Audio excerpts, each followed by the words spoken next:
At kaugnay po sa mahigit 300 billion pesos na natapya sa pondo ng Department of Agriculture, makakausap natin ngayong gabi si Agri Party List Representative Wilbert Lee. Magandang gabi po, Congressman. Si Dominic Almelor po ito ng PTV Ulat Bayan Weekend. Magandang gabi, Dominic. Magandang gabi po sa inyong lahat, sa ating pong mga tagapagtangkilik. Magandang gabi po sa inyong lahat. Congressman, ano po yung magiging repercussion at implications kapag hindi maibalik yung natapyas na budget o madadagdagan man lang ang pondo ng Department of Agriculture, Congressman? Well, simple lang ang gusto nating mangyari dito, Dominic. No? Kung gusto natin talaga na mapababa ang presyo ng bigas, kung gusto natin magkaroon ng murang pagkain at bilihin, hindi po natin ito magagawa kung babawasan natin ang budget para sa agrikultura. No? Ngayong taon, 200 billion na lang po ito. No? Binabaan pa ito, no? From this year. No? For next year, 200 billion na lang ito. No? Sabi nga ni Pangulong Bongbong Marcos, priority natin ang agrikultura. Kaya dapat dagdagan natin, no? Dagdagan natin ito at hindi po dapat bawasan. No? Kung talagang seryoso tayo dito, para sa atin ito po ay dapat dagdagan. No? Kaya para sa akin, at ang idinidiin natin dito nung nakaraang DA budget hearing, dapat ibigay po yung ni-request ng ahensya. No? At gastusin ng tama para maramdaman agad ito ng ating pong mga kababayan.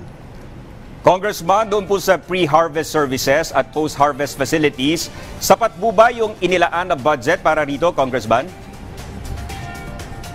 Well, dahil po limitado po daw ang ating resources, limitado daw ang ating pambansang budget, kaya laging nagkukulang. No? Kaya importante yung budget ay maayos na ilalaan at nagagamit. No? Dito po sa agri-value chain na kung saan, no, ilang taon na, no, unang termino ko pa lang, ito po ay atin na pong pinapanawagan, lagi pong mataas ang budget para sa pre-harvest, no, o yung serbisyo at aktibidad para po sa produksyon, no, kumpara sa post-harvest. No. Ngayong taon, 56 billion po ang pre-harvest at 16 billion ang nasa post-harvest.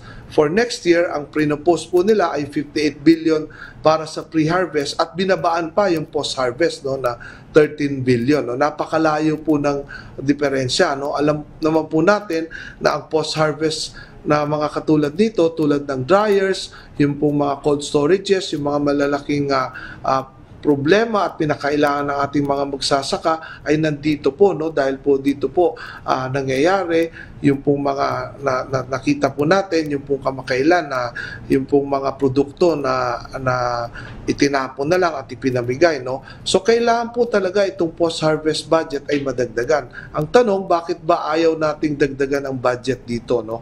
Matatapos na lang po yung termino ko ngayong 19 Congress, paulit-ulit na po natin itong pinapanawagan na to, pero hindi po ito nagagawa. No? Ano ba tayo rito? Naglolokohan. No? Habang nagsasalita tayo dito, Dominic, meron na naman po mga magsasaka na namumroblema kung anong gagawin nila sa kanilang mga ani na walang pagbebentahan at walang pagdadalhan sa merkado. No? Dahil po nga dito sa kakulangan po dito sa atin pong mga post-harvest facilities. No? Hindi lang po mga magsasaka, no?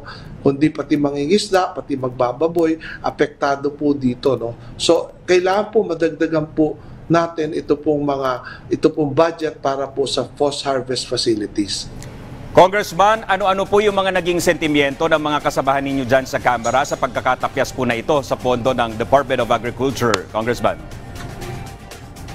Well, kasama po yung atin pong mga kasama dyan sa Kongreso, tayo po ay natutuwa dahil halos sila pagkatapos po natin itong emosyon na dagdagan po yung budget ng DA ay lahat po sila ay sumang-ayon, no, at nagbigay po ng suporta. No. Halos po lahat ng kasamahan natin ay nagbigay ng suporta para dagdagan po yung pinapanawagan nating budget po ng DA. No. Dahil kung talagang seryoso po tayo dito sa usapin na mapababa po yung presyo ng bilihin, mapababa yung presyo ng ating mga pagkain, kailangan po natin dagdagan yung budget po ng ating agrikultura.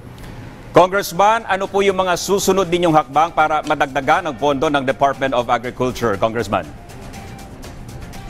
Well, pagkatapos po nito committee hearing sa Committee on Appropriation, tutungo po tayo doon sa plenary deliberation kung saan ito po ay ating iisa-isahin at atin pong sisiguruduhin at ipaglalaban po natin ang pagtataas po sa budget ng DA. No? Dito po sa post-harvest facility, isa po ito sa gusto nating dagdagan. Kung hindi man po kayang ibalik lahat, no?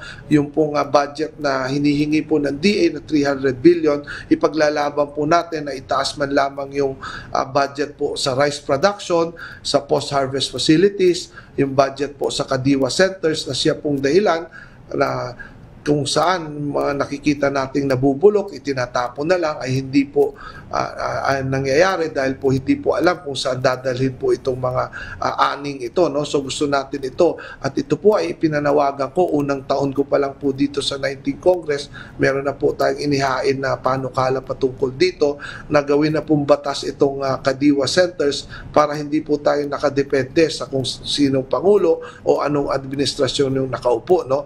Kaya lang hindi po natin ito magagawa. No? Kamakailan, sinabi po ng ating secretary na magtatayo ng 1,000 Kadiwa centers sa loob ng 4 na taon.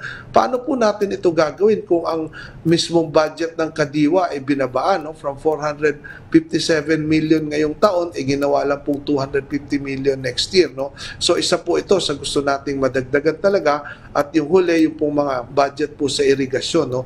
Dahil napaka-importante po ng budget sa irigasyon dahil alam po natin kapag wala pong irigasyon, hindi po irrigated yung lupain, ay napakababa po nung yield niyan per hectare. No?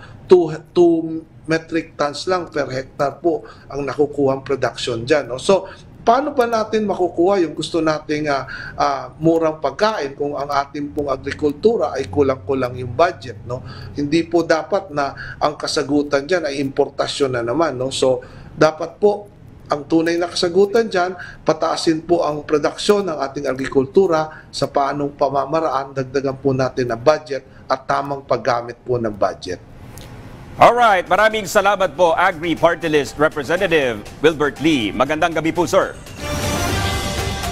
Magandang gabi po, Dominic, at magandang gabi sa ating pong mga nanonood at nakikinig. Magandang gabi po sa inyo.